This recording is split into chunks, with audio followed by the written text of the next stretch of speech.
Recently, Chinese Premier Li Qiang visited Pyongyang, but he completely embarrassed China. He was bowing and nodding like a little lapdog in front of Kim Jong Un, acting timid and submissive. He was even humiliated several times on the spot. The CCP is known for its so-called wolf warrior diplomacy, but when facing another dictator, even the party's second-in-command turned into a husky. Kim Jong Un wasn't targeting Li Qiang. He was clearly sending a message to Xi Jinping. Let's take a look at how this diplomatic crash unfolded. On October 9th, Li Qiang led a group of senior party and government officials on a chartered flight to Pyongyang. The official reason was to celebrate the 80th anniversary of the founding of the Workers' Party of Korea, and to deepen the friendship forged in blood. After landing, Li Qiang looked completely nervous when he met Kim Jong Un. On the afternoon of August 9th, Kim met with several foreign leaders attending the celebration. Li Qiang was scheduled to go first, but he appeared stiff and uneasy, constantly watching Kim's every move. When Kim clapped, Li quickly joined in. When Kim waved, Li hesitated, too unsure to do the same. During the flower presentation ceremony, Li didn't stop clapping until he saw everyone else had already stopped. People online commented, "He's been used to serving as Xi's secretary.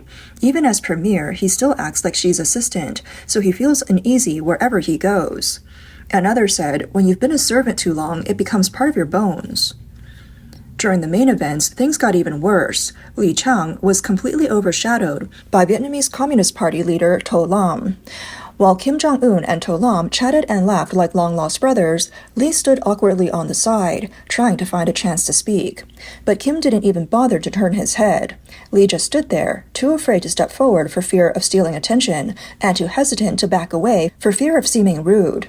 The awkwardness was off the charts. People online said, "Kim really knows how to read people." Another commented, "Where's the so-called wolf warrior spirit now? They only act tough in democratic countries. In front of dictators, they instantly cower." Then came the bilateral meeting. Once photos released by North Korea state media came out, people were stunned. On one side of a large oval table sat Kim Jong Un, relaxed and confident, with just one female interpreter beside him. On the other side sat Li Qiang with a dozen Chinese officials, lined up as neatly as if attending a work report meeting before their emperor. And in the background, there wasn't even a Chinese flag in sight. In New York, lawyer Zhong Jinhua wrote on X, "When I first saw these two photos, I thought they were photoshopped, but after checking the news reports, I realized they were real. This is such a disgrace for China." As the premier and the chairman of the National People's Congress, Li Qiang and Zhao Leji, along with a group of national leaders, looked like subordinates reporting to the supreme leader, being humiliated by Kim Jong Un, someone the entire world looks down upon. This was enough to make Chinese people furious.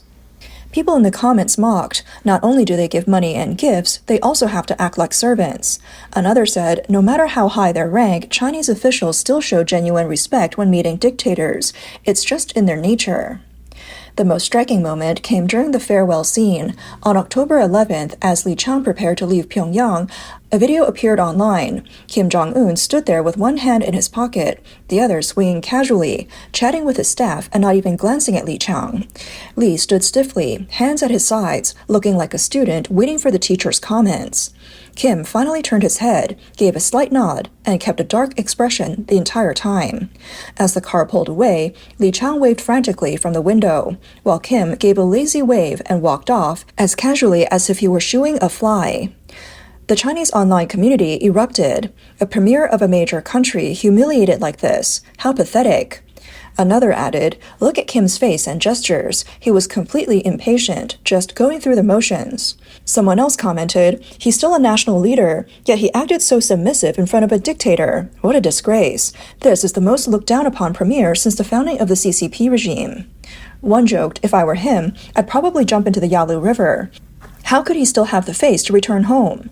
Another said sarcastically, "Kim Jong Un kept his hand in his pocket while saying goodbye to Li Qiang. One is 41 years old, the other 66. One is the emperor of a small country, the other is a premier of a big one. Even when you hit a dog, you still look at its owner. So what gives Kim the confidence to act like that?" Some observers believed humiliating Li Qiang was really a slap in the face for Xi Jinping, as if to say, "I personally attended the Beijing military parade to show support for Xi Jinping. Why did you just send a subordinate to Pyongyang?" Others couldn't help comparing this trip to the golden era of past CCP premiers' visits to North Korea. One user posted 4 historic photos showing Zhu Rongji, Wen Jiabao, and Li Qiang being warmly received by Kim Jong-il and Kim Jong Un, standing front and center with smiles all around. The contrast was shocking. Another person wrote, Li Qiang, the CCP's obedient servant from Xi's inner circle, has disgraced the position of premier. Look at his predecessors. He's humiliated the title itself. A commentator known as Cold Eye on Finance posted a video saying China's diplomacy has completely collapsed. Li Qiang looked timid and nervous in front of Kim Jong Un, and now the world is laughing at him. For a premier of a major power, his performance in North Korea was humiliating. The contrast made Li Qiang's submissiveness painfully obvious. His predecessors were treated as honored guests. He, on the other hand, looked like someone showing up to deliver gifts. From start to finish, Li Qiang's trip to Pyongyang was one long embarrassment. After laughing about it, people could only sigh. Diplomacy should represent national dignity, but now, even after being humiliated, they can't say a word. Who knows? Maybe once he got back home, he had to send Kim another gift package. Compared to how Kim Jong Un treated leaders from other countries, his difference in attitude couldn't be clearer. On October 10th, when he met with Dmitry Medvedev, the chairman of Russia's United Russia Party, the two greeted each other with a big bear hug and a firm handshake. They laughed and chatted like old friends, and the meeting room felt relaxed yet formal, completely different from his cold reception for Li Qiang. When Kim met with Vietnamese Communist Party leader To Lam, the atmosphere was even warmer. The meeting room was packed with officials from both sides, and the two leaders acted like brothers, shaking hands, patting each other on the shoulder, and even embracing. None of that stiff, awkward, reporting to the boss energy that surrounded Li Qiang's meeting. Kim Jong-un clearly knows how to treat people differently depending on who they are. Although Li Qiang's visit has already ended, discussions overseas are only growing louder. An ex-user named Asia Finance analyzed the situation this way. Played the big shot with Li Qiang, but when Li Qiang visited in 2011 as vice premier, both Kim Jong-il and Kim Jong-un were extremely respectful. So who gave Kim the confidence to act so arrogantly now? Kim saw with his own eyes how Chinese officials humbled themselves before Putin, while Putin treated him politely. In 2023, North Korea's GDP was just $30 billion, less than a single county in China. For comparison, Kunshan in Jiangsu province has a GDP of $72 billion, and Jiangyi reached $69.5 billion. Kim Jong-un's economic influence isn't even equal to that of a county official in China. So where did things go wrong? Maybe China played the wrong diplomatic hand. Others commented, Li Qiang is just a lackey. Li Qiang was a true premier. How can you compare the two? The Kim family knows exactly who they're dealing with. They show courtesy to a master, but treat a servant differently. Another person said, as the saying goes, when you hit a dog, you look at its owner. It's rare to see a national premier humiliated like this. Birds of a feather flock together. Has always been used to groveling and has no sense of shame. This is another national disgrace, another century of humiliation. Calling all wolf warriors, propaganda bots, and Putin fans. Where are you now? Another user dug deeper. Kim Jong-un's inflated confidence doesn't come from his GDP. It comes from geopolitics. His strength lies in being a bargaining chip between China, the US, and Russia. That position won't change anytime soon, unless China replaces the US as the world's policeman. Secretary Cai Qi's submissive welcome of Kim during his visit only boosted Kim's arrogance even more. That's what power tastes like. Another disagreed. China has invested so much in North Korea, yet North Korea still leans closer to Russia. This isn't something China can fix, even if it tried to take America's place as a global leader. Someone else added, Kim Jong-un is smart. While Russia is losing allies, he's doing the opposite, making the US face two diplomatic opponents at once. That also lets North Korea use Russia to counter China, unless China and Russia truly have zero conflicts between them. And some people concluded, Kim understands China's political situation very well. That's why he didn't show Li Qiang any respect, because in his eyes, Li is just a servant. During Li Qiang's time as premier, even though the state council was constantly suppressed and its authority limited, he still tried to maintain its dignity. Li Qiang, however, quickly reduced the state council to nothing more than the general secretary's secretariat. And even within that secretariat, he ranks below Cai Qi, earning him the nickname, the second secretary. A premier of a major power who can't even be called the chief secretary, only flattering his superiors to keep a lesser title. No wonder the staff of the State Council have no respect for him. It's hard for them to take him seriously. He's looked down upon at home, and when he goes abroad, nobody treats him any better. As one person put it, Kim Jong Un humiliated Li Qiang on purpose. He doesn't respect Xi Jinping either. This is the same man who once cursed the CCP in front of Mike Pompeo. He never saw the CCP as a real friend. Who would have thought that North Korea would one day stand on top of China?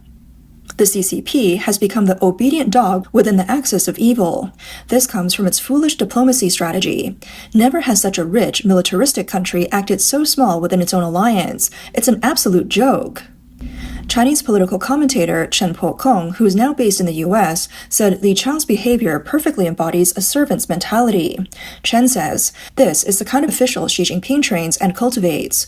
When a premier of a major nation looks so lost in front of the leader of a small country like North Korea, it shows just how weak and hollow the CCP's officials really are." Commentator Tang Jingyuan analyzed that the humiliation went far beyond what it seemed. He said, "The relationship between China and North Korea is fundamentally different from that between Vietnam and North Korea. Historically, and even since the founding of the CCP regime, North Korea has always seen China as its sovereign state. And the CCP leadership has viewed it the same way. Every time they visit, they go as envoys from the superior state visiting a vassal court." Tang noted that Kim Jong Un's public humiliation of Li Qiang was effectively a humiliation of Xi Jinping himself. Tang said Kim's behavior clearly showed that he was displeased that Xi didn't personally come to North Korea. But looking back at history, no CCP leader has ever attended a Workers' Party of Korea anniversary celebration. Sending a member of the Politburo Standing Committee is already an exceptionally high level of respect. The fact that Xi sent Li Qiang, the party's number 2 figure, was unprecedented. Recently, there have been rumors that Xi Jinping has lost some of his power within the CCP's internal struggles. Some analysts believe Kim Jong Un's open insult reflects subtle signs of Xi Jinping's weakening authority. Tang added that Li Qiang is very close to Xi and acts as his loyal follower. Even if Kim was unhappy, he should have still shown Li Qiang a basic level of respect. The fact that he didn't might mean he already knows Xi's true position of power, and that he's no longer afraid of offending Xi's man. Tang also revealed a small but interesting detail. Kim Jong-un's daughter, who has been identified as his heir, did not appear at the military parade celebrations. Tang said her absence sends a signal. It means Kim didn't want the future successor of the Kim family to have any association with China's number 2. In Kim's eyes, Li no longer matters.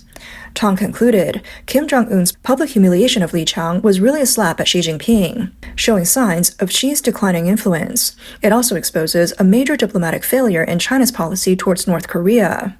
The CCP spends huge sums every year to support North Korea, yet in return it has raised an ungrateful regime that bites the hand that feeds it. When Li Qiang was visiting North Korea, Xi Jinping and his wife Peng Liyuan attended the Global Women's Summit in Beijing on October 13th, and that event also turned awkward. This year's summit saw very few foreign leaders. The last time Beijing hosted such an event, it was led by U.S. First Lady Hillary Clinton, and many major Western figures attended. But this time, only Iceland showed up from the West. From Asia came Sri Lanka, along with 4 of the poorest African nations. It was clear that these small countries were there mainly seeking financial aid. At the summit, Xi Jinping pledged $10 million over 5 years to the UN Women's Organization. People online joked, for once, he's being reasonable. Compared with the lavish spending of the past, this amount looked modest, more in line with the restrained diplomacy seen under Deng Xiaoping, Jiang Zemin, and Hu Jintao, rather than the big spender style Xi is known for. But China's recent diplomatic setbacks are spreading even more rapidly in the Middle East. On the same day Xi Jinping hosted the Women's Summit with his wife, Trump held a Middle East peace conference in Egypt. Global leaders gathered in full force, but the axis of evil, China, Russia, North Korea, and Iran, was conspicuously absent. Trump didn't even invite Xi to Egypt. Having wrapped up the 2-year Israel-Hamas war, Trump has now shifted his focus to resolving the aftermath of the Russia-Ukraine conflict. He recently spoke with Putin and is planning to meet with him soon, showing no interest in engaging with Xi Jinping. Trump is preparing to team up with the EU to impose tariffs as high as 500% on Chinese imports. This move could be devastating for China. As things stand, without China's economic support, the Russia-Ukraine war would likely end quickly. During the Israel-Hamas war, Xi abandoned Israel and sided with Hamas, which caused China-Israel relations to collapse. Observers say Xi's foreign policy choices in both Europe and the Middle East have placed him on the opposite side of the civilized world. Meanwhile, China's state propaganda continues to brainwash the public, portraying Ukraine as fascist and Israel as an oppressor of Palestine. Xi's calculation was that if Russia won the war in Europe or if Israel lost in the Middle East, he could take advantage of the global chaos to seize Taiwan by force. But things didn't go as planned. The international community continues to back Ukraine. Israel, on the other hand, has displayed overwhelming military strength. Hamas has surrendered. Hezbollah and the Houthis have been severely weakened. And together with the US, Israel has carried out airstrikes on Iran's nuclear facilities, forcing Iran to back down. The Russia-Ukraine conflict has also reached a stalemate, and in the long run, analysts say Putin's regime is destined to fail. Xi Jinping